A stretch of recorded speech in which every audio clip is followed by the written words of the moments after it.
Today we're here to celebrate the life of a marvelous woman. Judith Marie Andrews was born September 5th, 1949, to Jane and Nelson Black. She was the younger sister of Charlie Black by 4 years. Judi grew up in Riverdale Heights. She attended St. John's Lutheran Church and graduated from Duval High School. It was during these formative years that Judi developed her sense of service to others. She grew up in a fire service family. For me, most memorably was Bladensburg Fire Department. I can remember going back with Mimi and Mom to their various functions when I was a wee little thing to help participate and support them. While in high school, Judi volunteered as a candy striper at the hospital. She loved talking about the time she spent in the pediatric wards. She also loved talking about helping to care for John David, her nephew, which Pat and Beth and I jokingly called her firstborn son. We think that these are the moments where she formed her desire to become a nurse. Music was always very important to Mom growing up. She sang in the choir. She was a member of the magical group in high school. Very proud that they were able to compete internationally. They traveled to Ireland. Very honored that they sang before Lady Bird Johnson. When we were growing up, she was a member of Bethesda United Methodist Church. She was in the handbell choir, but also in the choir itself. She loved the Easter cantata that they did. She loved the Christmas Eve services. We were there on Wednesday nights for choir practice and all day Sunday for all the services. That was just how Mom was. You often found her singing or humming. She loved going to concerts. As a 5-year-old, I was very unhappy that she got to go see the Eagles without me. As an adult, I can appreciate why she did not take me with her. I also understand the comment I heard her make. Probably when I was about 6, she said she never realized how dirty the song Heartbreak Tonight was until she heard it coming out of the mouth of her 6-year-old. I understand that now. Judi came to the Eastern Shore to start her nursing career at PGH's nursing school. It was here that she met a handsome young man, Raymond Paul Andrews.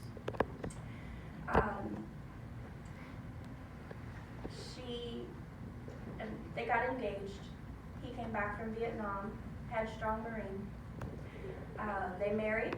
She left nursing school to start a family, where we have Joseph, Patrick, Joe, Pat, whatever name you know him by, Henri.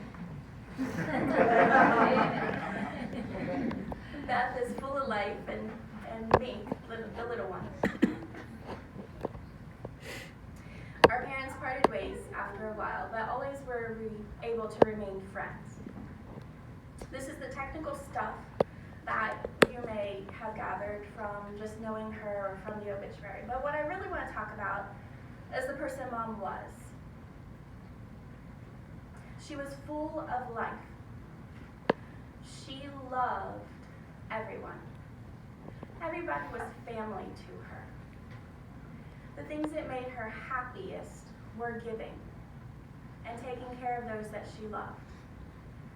I'm sure Pat and his shift partners are really going to miss the morning coffees that she always brought them. She would pack Beth a dinner and take it to Genesis on the nights that she had to work after working all day in the school system. The kids, she always wanted to buy things for them, pay for their dance shoes or their soccer fees or anything she could do to help. That's how we knew that she was taking care of us. Beth she did give our brother an allowance, so that's a little something special he got from Mom. But that was just how she took care of us. Happiness was giving to her and family. Service. Mom grew up serving along with her mom and dad and her brother in the fire departments, in the auxiliaries. Even now, she was a member of Salisbury Headquarters Auxiliary. She was a patriot. She taught us that it's our job to vote and to participate in government, much like Charlie taught his boys. She became a chief judge in Wycomico County Board of Elections, and guess what? So did the three of us. She proudly took care of her boys, whether it was the nephews, which were her own, the firemen that were serving with Pat, the military friends that served with my cousins, and with Pat. She has a couple boys over there, Chuck and Eric and Neil. They were all family. Mom was a hard worker. She always taught us that no matter what you did, from scrubbing toilets to being the president of a company, you gave 110%. If you couldn't do what you loved, you needed to love what you did. And there were no excuses for not giving more. And then we learned about our extended families. She was an Andrews, she was a Black, she was a Shellhorn, but she was family to many other people. I think it was very early on. I think I was 2 weeks old when Mom went back to work at the Daily Times. Our first extended family was our daycare family, Bill and Ellen Dykes of Fruitland. That was our second home. This is outside of my mom's house and Mimi's house and what have you, but they were our other family, our other mom and dad, and we had Mary Beth was our sister, and Billy and Brian were our other brothers. Thank you. We had John and Norma Wright that lived across the street, and their 4 daughters. Kip and Wendy. Kip says she brought Beth and I home from the hospital with Mom and Dad. They helped watch us, and in turn, when we were older and they had kids, we helped watch their kids. They're all family. The first work family I have memories of is at the Daily Times. Mom was a single mom with 3 kids. I remember spending Saturdays at the Daily Times. Pat and Beth got to go outside and run along the retaining wall and have fun. I got to sit inside and play with rubber cement. Now I know when I like this crazy smells, like diesel, that's me. I remember Miss Kitty was in the first room, and if we went to Miss Kitty's desk, she always had goodies for us. And Mr. Allen had the fake arm. That freaked me out, but I'll always remember him. No, Mr. Sam. Oh, my goodness, Sammy. Mr. Allen was in layout. Okay.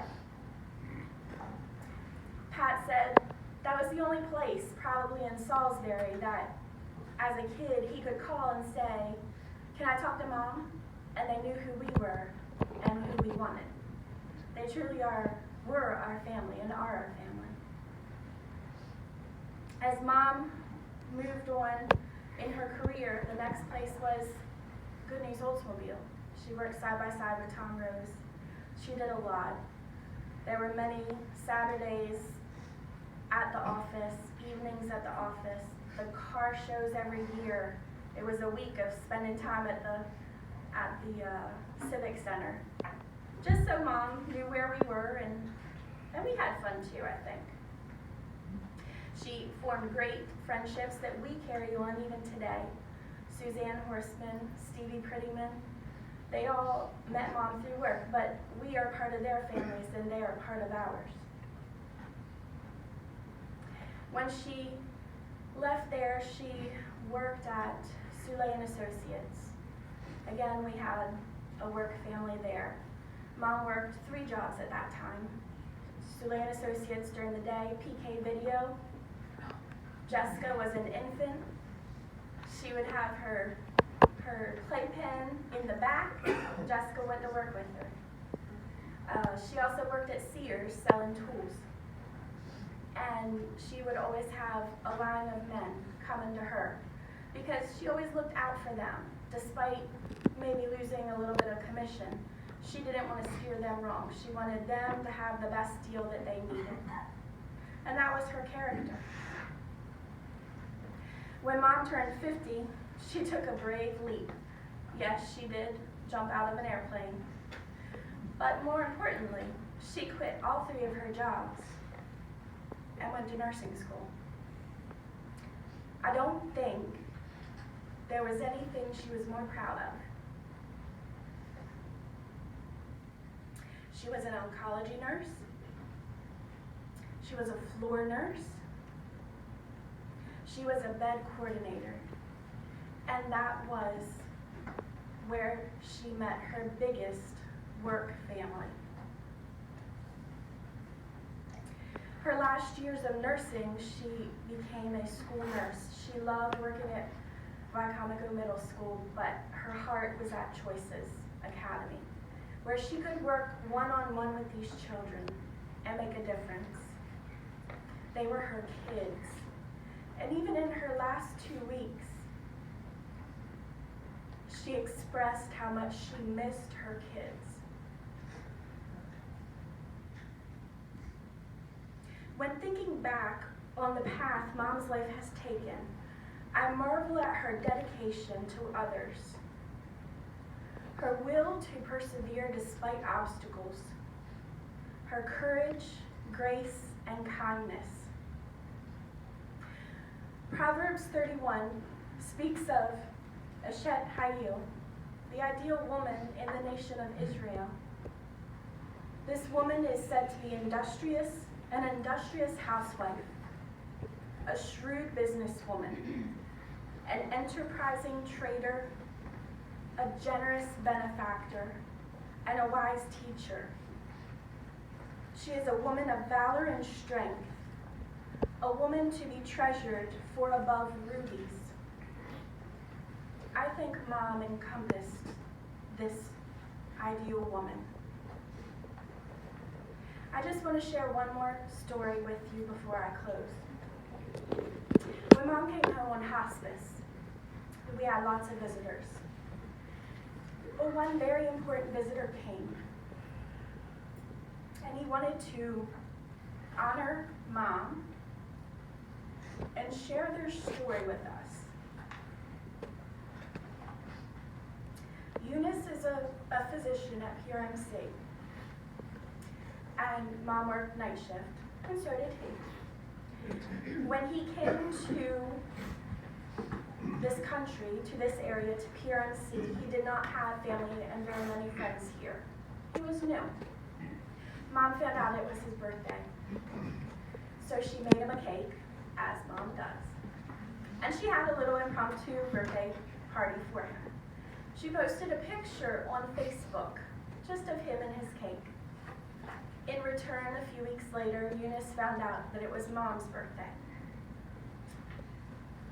He made her a cake and had a party, and that picture went on Facebook as well, on Mom's site.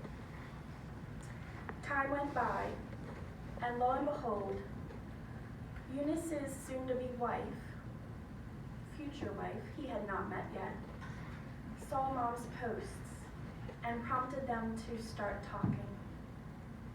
And here, because of Mom's act of kindness, is a man who has found the love of his life from across the world, and they have a 3-year-old son.